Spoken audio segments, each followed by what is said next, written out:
Occasionally, my mind doesn't feel threatened by the external world. The normal state of mental defense fades away and the consciousness breaks free from its prison. At first, it expands into my body and observes inner sensations previously dampened by my mind. From my inner body, the consciousness expands to my senses.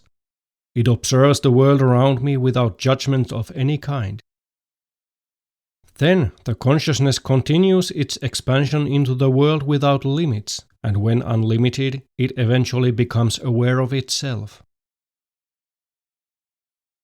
When my mind relaxes, that which bears the name I allows more space for me to breathe.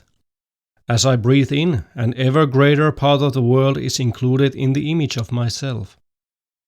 Consequently, I feel more compassion toward all things which I previously thought were not included in me.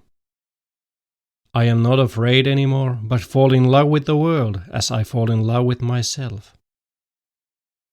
Frequently, when something catches my mind's attention, the consciousness plunges back into its imprisonment.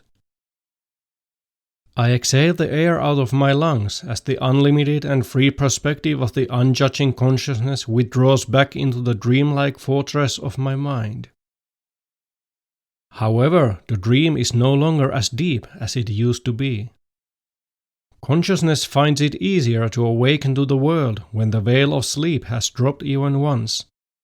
It is no longer imprisoned by the pleasures and sufferings of my mind, but it becomes the space for all the pleasures and sufferings to arise.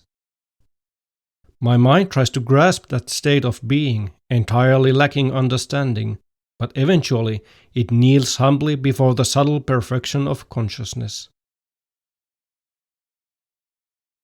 The purpose of my life is to breathe.